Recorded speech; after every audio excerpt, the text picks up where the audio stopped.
So I was going to ask you, is that it? Is that... This is it. This is the first guitar that I ever recorded with. The first guitar I bought with the idea that I might actually play with the band on stage in front of a live audience. I think I was 17 at the time when I bought it, and we just got together. I don't think we were U2 at that point, and I bought it in New York, where I happened to be. I bought it new. I just picked it up in the store, and it just felt so great. This is it. I actually went in to buy, I think I was going to buy a Les Paul, but I just fell in love with this guitar. I brought it back, and I was slightly like, oh shit, like it's a little strange looking. You know, I thought, are the guys in the band gonna look at it and go, what? You're not out, serious. you know?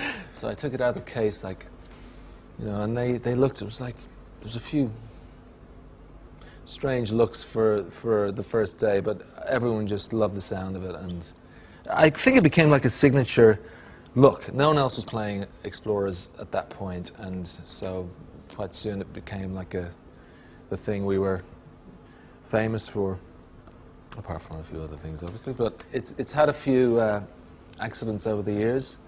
This happened in Radio City about the mid-'80s.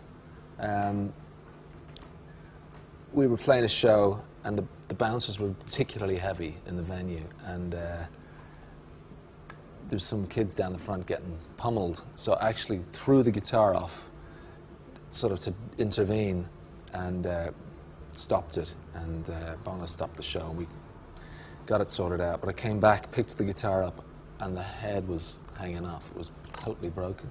So I got it... You didn't break down yourself at that moment then? I was a little stunned, to be honest, but we got it repaired, and I'm not sure it's affected the sound. I couldn't tell the difference when I got it back. So it's like it's a broken neck, isn't it? Yeah. Look, I see that's a different... Total insert of new wood into this to bridge the gap between this and this. And you can, when it was first done, it was a much better match. But over the years, the wood it's obviously a different kind of wood. It's become much more evident. We've got an intro, which is real simple introduction with a little beatbox, and so I'm really underscoring the bass guitar at that point. And then we go to the echo sound, which is the verse.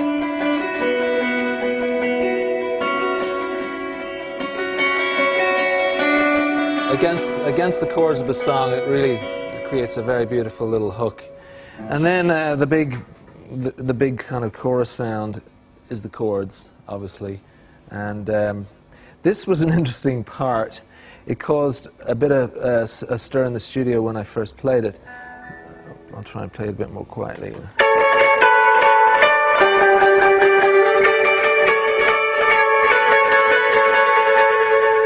The reason it caused a bit of a stir is that at the point when we were making the record, All That You Can't Leave Behind, we were really taking our sound in a different direction, and when it came to arranging Beautiful Day, this part came to mind, and I played it, and it just didn't sound good on the guitars I was using at the time, so I brought out the Explorer and the Vox and the Echo and played the part. And when everyone else came back in later on, they were like, you can't do that, you know, that's from a few years ago, that's not like where we're going. And I said, well, really, we have to be able to go back if it's right, if the song demands it. So for just one moment on this record, and that was the sound of... What about coming back to the guitar, the basic personality of the guitarist? Do you think there is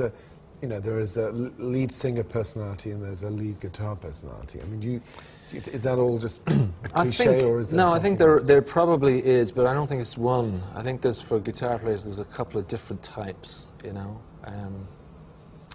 I think there are the sort of the gunslinger guitarists it's sort of the fastest draw in the West mentality, and then there's the sidemen, you know, who are really about supporting the singer and playing the songs and trying to, you know, make the whole thing mesh together. And I really think of myself more as that sideman kind of guitar player. I think Keith Richards in that same mold. And I have to say my favourite guitar players are that type. The Guitar Olympics. Not the show-off.